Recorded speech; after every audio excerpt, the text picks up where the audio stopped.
Vietnam did not enter the modern age as a nation waiting to be discovered or defined by outside powers. Long before European ships appeared on its coast, before colonial administrators drew borders and renamed provinces, the land that would later be called Vietnam had already been shaped by centuries of conflict, adaptation, and division. War, migration, and cultural negotiation were not interruptions in its history, they were its foundation. To understand Vietnam's later confrontation with foreign powers, one must begin with this simple but often overlooked truth: Vietnam was never a naturally unified entity. Its geography, peoples, and traditions evolved separately, often in tension with one another, and unity when it appeared was fragile, contested, and frequently imposed by force. A geography that divided as much as it connected. Vietnam's long, narrow shape, stretching from the Red River Delta in the north to the Mekong Delta in the south, created natural divisions that encouraged regional autonomy rather than cohesion. Mountains, jungles, and rivers did not merely define borders, they shaped identities. In the north, the Red River Delta provided fertile soil capable of sustaining dense populations. Here emerged societies built around wet rice agriculture, communal labor, and centralized authority. These northern communities developed close ties to the civilizations of southern China, absorbing administrative systems, philosophical traditions, and written culture over centuries of contact and conquest. Central Vietnam, by contrast, was defined by narrow coastal plains backed by rugged highlands. This region became home to the Khmer peoples, whose kingdoms collectively known as Kampa looked outward toward the sea rather than inward toward the river valleys. Kampa was a maritime civilization oriented toward trade routes that connected India, Southeast Asia, and later the Islamic world. The south, dominated by the vast Mekong Delta, developed later and differently still. It was a frontier zone, settled gradually through migration and conquest, shaped by Khmer influence and marked by looser political structures. Authority here was less centralized, land more abundant, and identity more fluid. These regions did not naturally converge. They collided centuries of contest and expansion. Vietnamese history before colonialism is best understood not as a story of peaceful continuity, but as a sequence of expansions, resistances, and assimilations. Northern Vietnamese polities spent centuries pushing southward in a process known as Nam Tin, the Southward March. This expansion was not inevitable, nor was it bloodless. As northern rulers extended their influence, they encountered the Khmer kingdoms, whose culture, language, and religion differed fundamentally from their own. Kampa drew inspiration from Indian civilization, embracing Hinduism and later Buddhism, constructing temple complexes that reflected a worldview far removed from Confucian orthodoxy. Over time, war between Vietnamese and Khmer states became cyclical. Victories shifted borders, defeats erased cities. Entire populations were displaced, absorbed, or destroyed. By the 15th century, Champa's power had been shattered, its territories largely absorbed into Vietnamese-controlled lands. Yet the memory of Kampa did not vanish, it lingered in ruins, legends, and unresolved cultural fault lines. Vietnamese expansion did not create unity, it layered conquest upon conquest. A society trained by conflict, the consequence of this long history was a society deeply accustomed to struggle. Vietnamese political culture developed under constant pressure from rival kingdoms, from internal rebellions, and from external domination. For nearly 1,000 years, large portions of northern Vietnam existed under varying degrees of Chinese rule. This period left an indelible imprint. Confucian ethics shaped governance, emphasizing hierarchy, filial duty, and loyalty to the state. Bureaucratic systems modeled on Chinese administration took root, producing a literate elite trained to rule through examinations rather than hereditary privilege alone. Yet foreign rule also sharpened resistance. Vietnamese identity coalesced not in isolation, but in opposition. Legends, heroes, and historical memory emphasized defiance against domination. Independence was not simply a political condition, it was a moral achievement, earned through struggle. This dual inheritance, absorption and resistance, became a defining feature of Vietnamese historical consciousness. Regional fragmentation and competing loyalties. Despite shared cultural elements, Vietnam remained fractured. Regional power centers often acted independently, sometimes openly defying nominally unified dynasties. Civil wars were frequent, dynasties rose and fell. Loyalty was often local before it was national. Southern regions, settled later and more loosely governed, developed different relationships to authority. Land ownership patterns varied, social hierarchies were less rigid. Frontier life fostered independence but also instability. These internal divisions mattered.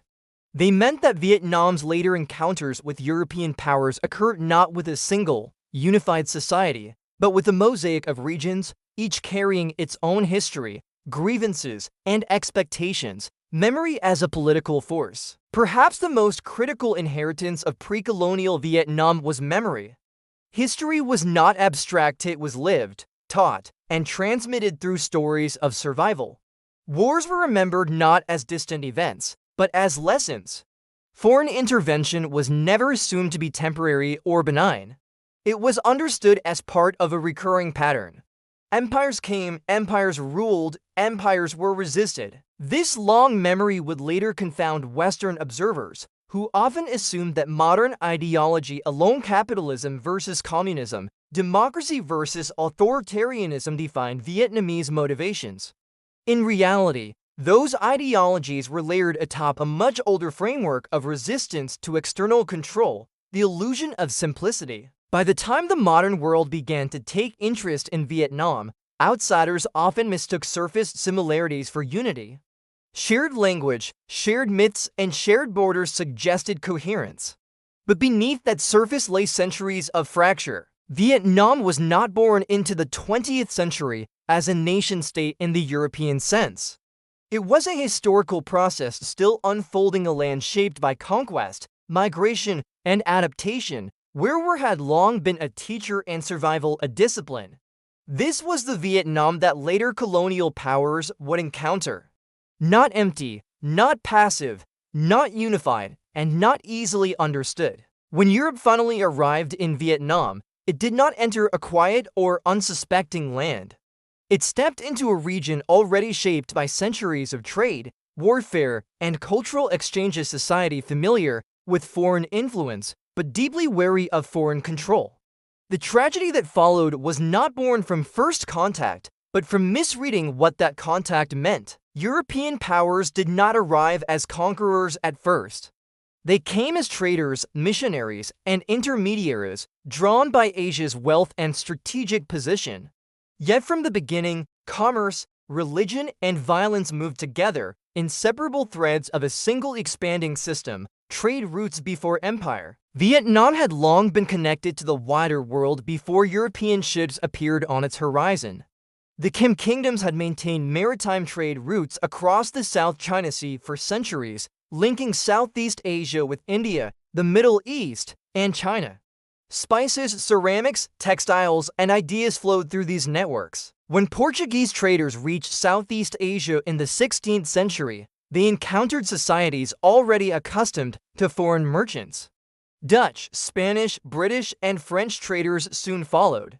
They brought firearms, new navigation techniques, and global commercial networks, but they also brought rivalries that destabilized existing balances of power. Vietnamese rulers initially treated Europeans as useful outsiders.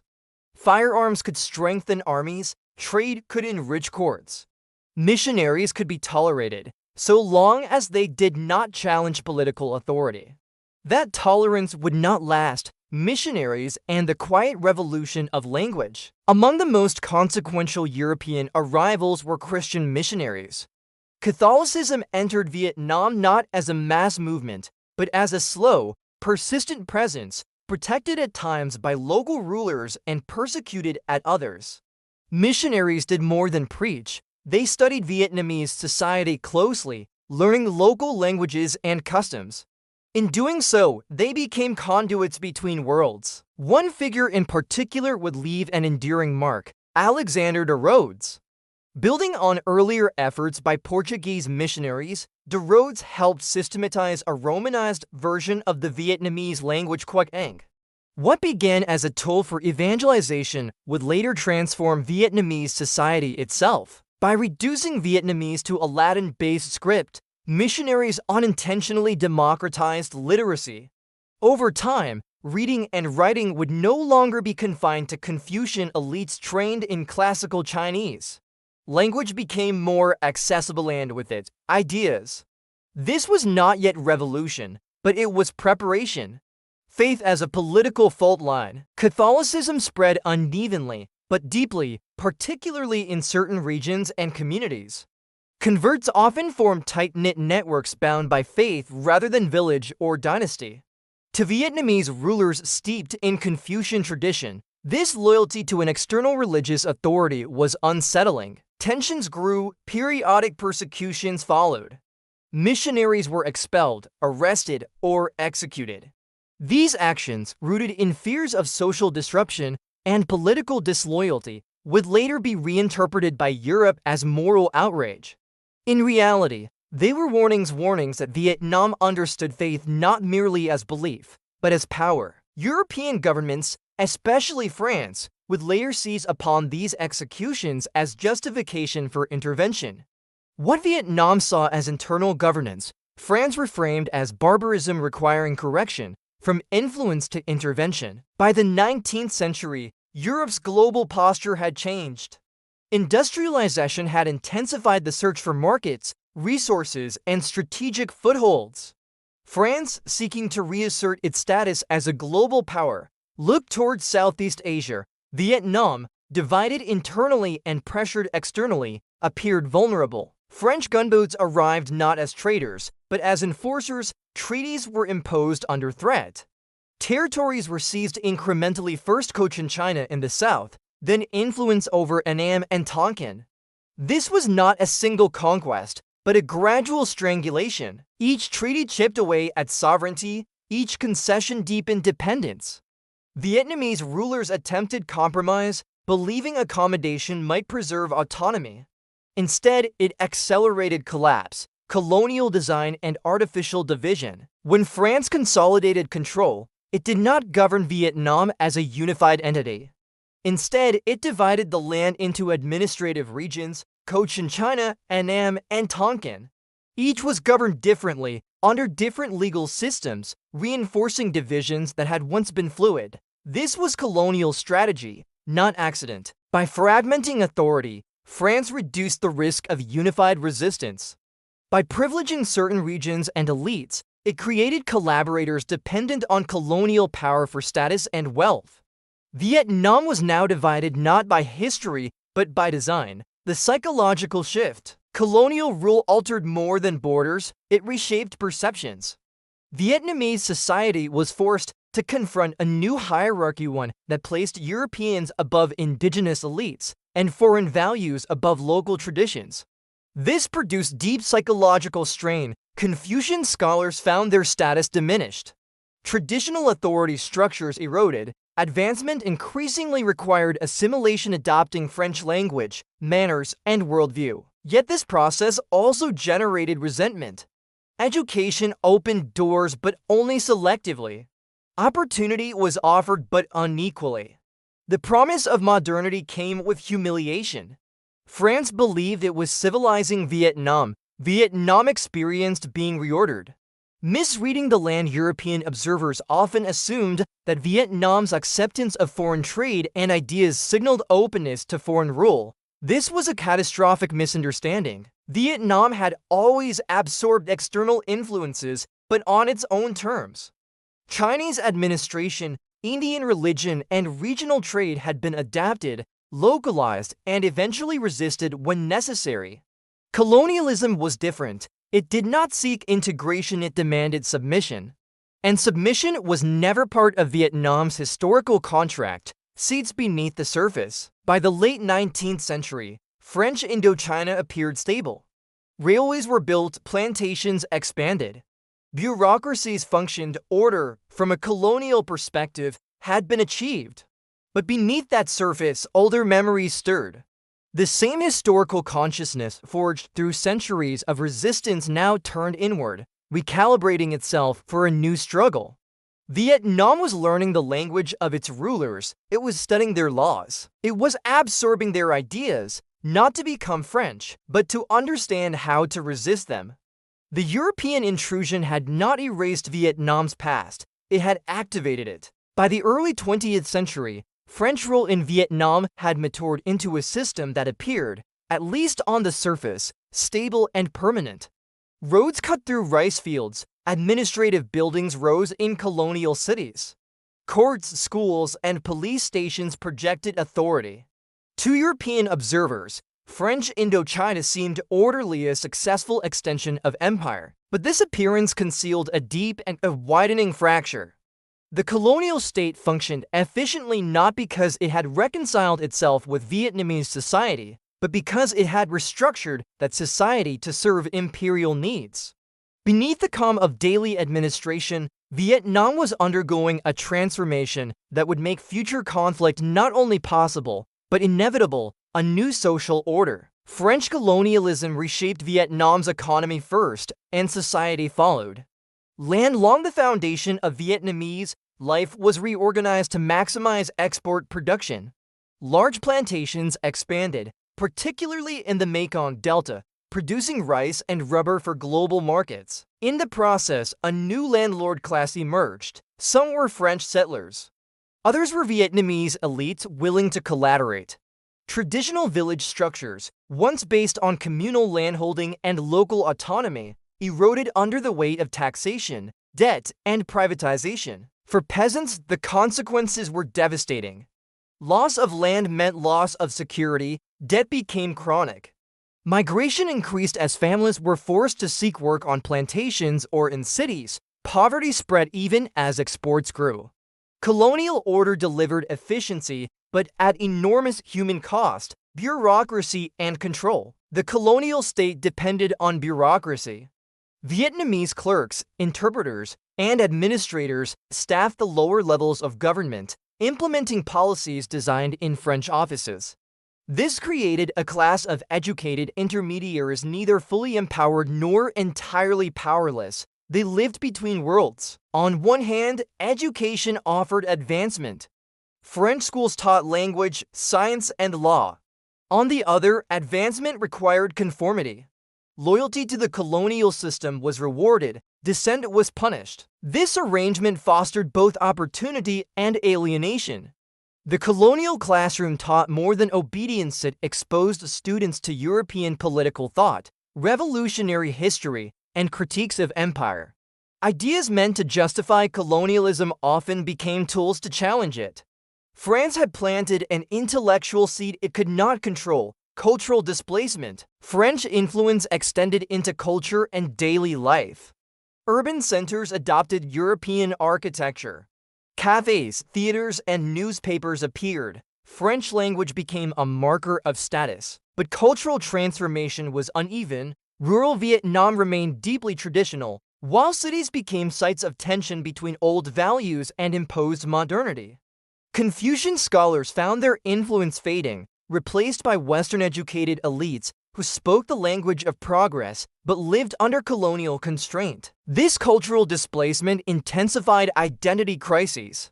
What did it mean to be Vietnamese in a world where authorities spoke French, law followed European models, and advancement depended on foreign approval? Colonialism did not answer this question. It sharpened it. World War II arrives indirectly. When war erupted in Europe in 1939, Vietnam was not immediately a battlefield. Yet World War II cast a long shadow over Indochina, exposing the fragility of colonial power. France's defeat in Europe in 1940 sent shockwaves through its empire.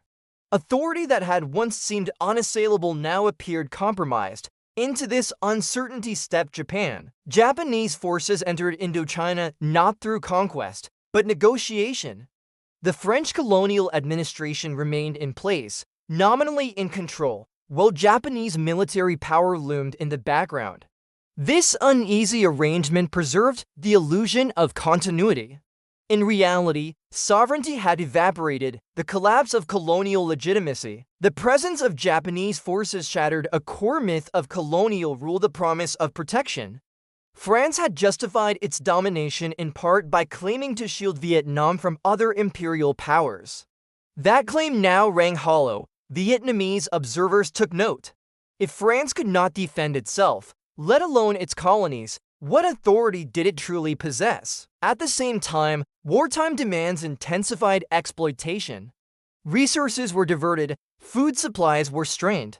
Administrative priorities shifted from governance to survival. The colonial system continued to function, but its moral foundation was gone. Hunger and disillusionment. The early 1940s brought catastrophe. Wartime requisitions, natural disasters, and administrative failures combined to produce famine, particularly in northern Vietnam. Millions suffered, hundreds of thousands died. Colonial authorities proved incapable of response. Japanese occupiers showed little concern. Vietnamese lives were expendable in the calculus of empire. This moment was decisive. The promise of order collapsed under the weight of suffering. For many Vietnamese, the legitimacy of foreign rule did not merely erode, it ended. Beneath the surface, political awakening while colonial authority faltered, underground movements gained strength. Nationalists, reformers, and communists, many educated within the colonial system, organized quietly. They studied global events closely. World War II demonstrated that empires could fall. Ideologies once confined to books now had living examples. Colonial classrooms had produced translators and clerks. They also produced revolutionaries. These movements did not emerge suddenly. They had been incubating for decades, shaped by land dispossession, cultural humiliation, and political exclusion. The war did not create resistance, it revealed it. A system holding its breath. By the mid-1940s, French Indochina existed in a state of suspended collapse. Administration continued, laws were enforced. But authority was hollow. Power no longer belonged to Vietnamese rulers. It no longer belonged fully to France, and it was not truly held by Japan. This vacuum would not remain empty for long. Vietnam had endured centuries of domination before. It recognized the signs. When power fractured, opportunity followed. The colonial order still stood, but its foundations were gone. By the time World War II reached its final years, Vietnam was no longer merely a colony under strain. It had become a society poised on the edge of transformation, its past colliding with a rapidly unfolding present. The forces that would soon erupt into revolution were not sudden creations of wartime chaos. They were the culmination of centuries of memory, decades of colonial pressure, and years of ideological awakening nurtured inside the very system meant to suppress them. What France had built to control Vietnam had instead trained it. Education as incubation. The colonial education system was designed to produce loyal subjects, clerks, teachers, translators, and minor administrators who would sustain French authority at minimal cost. But education does not transmit obedience alone. It transmits language, logic, and comparison. Vietnamese students learned French history, revolutions, republicanism, the overthrow of monarchy, and the rights of citizens. They studied Enlightenment ideals, liberty, equality, fraternity presented as universal truths, even as those truths were denied to them. This contradiction was not lost on the educated Vietnamese elite. The colonial classroom became a place of quiet subversion. Ideas once intended to justify Western dominance were reinterpreted as arguments against it. National self-determination, socialism, and anti-imperial thought circulated through books, discussions, and underground networks. Colonialism had offered Vietnam the intellectual tools of its own undoing. Nationalism finds language. Vietnamese resistance had always existed, but it had often been local, dynastic, or reactive. Now it began to take a modern form. Nationalism emerged not simply as emotional attachment to land, but as a political project structured, articulated, and global in outlook. This new nationalism did not reject foreign ideas wholesale. It absorbed them selectively, blending Western political theory with Vietnam's long tradition of resistance to external domination. Independence was framed not as rebellion, but as historical correction. Communism, in particular, offered something uniquely powerful, a framework that explained exploitation, promised equality, and justified revolutionary action. For a society fractured by land loss, class disparity, and humiliation, its appeal was profound. Ho Chi Minh and the colonial paradox. Ho Chi Minh emerged from this environment not as an anomaly, but as its most complete expression. He was shaped by colonial Vietnam, educated through its institutions, and radicalized by its contradictions. He traveled widely, absorbing global revolutionary currents, but his vision remained rooted in Vietnam's historical experience. Independence was not an abstract goal, it was the restoration of dignity denied by centuries of foreign rule. Ho Chi Minh understood what colonial administrators never fully grasped. Vietnam's struggle was not ideological first. It was historical. Communism became a vehicle, not the origin of resistance. This distinction would later be profoundly misunderstood. World War II and the collapse of old power. As World War II ended, the global balance of power shifted dramatically. European empires were weakened. Colonial authority, once reinforced by the myth of permanence, lay exposed. In Vietnam, Japanese surrender created a vacuum. French authority had already collapsed in practice, even if not yet in name. Vietnamese revolutionary groups moved quickly, seizing the moment history had prepared for them. This was not opportunism, it was recognition. Vietnam had seen this pattern before. Empires falter, and resistance must act, the illusion of a new beginning. When declarations of independence followed, many outside observers interpreted events through a Cold War lens that had not yet fully formed. Ideology appeared to be the driving force. Communism seemed the explanation. But this framing missed the deeper reality. Vietnam was not reacting primarily to global ideological conflict, it was resolving a local historical one. The war that followed was not simply about systems of government, it was about who had the right to define Vietnam's future. America, like France before it, would later enter this landscape believing it understood the struggle. It would see communism where Vietnam saw continuity. It would see ideology where Vietnam remembered empire, a misunderstood inheritance. The tragedy that followed was rooted in misinterpretation layered upon historical fracture. Vietnam's long memory of division, conquest, and resistance was invisible to policymakers trained to see the world in binary terms. Vietnam was not choosing sides in a global chessboard. It was completing a story centuries in the making. A divided land had been reorganized by empire. A people had been educated to obey and learn to resist. A nationalism sharpened by humiliation had found its voice. When the next war came, it was not new, it was the eruption of centuries.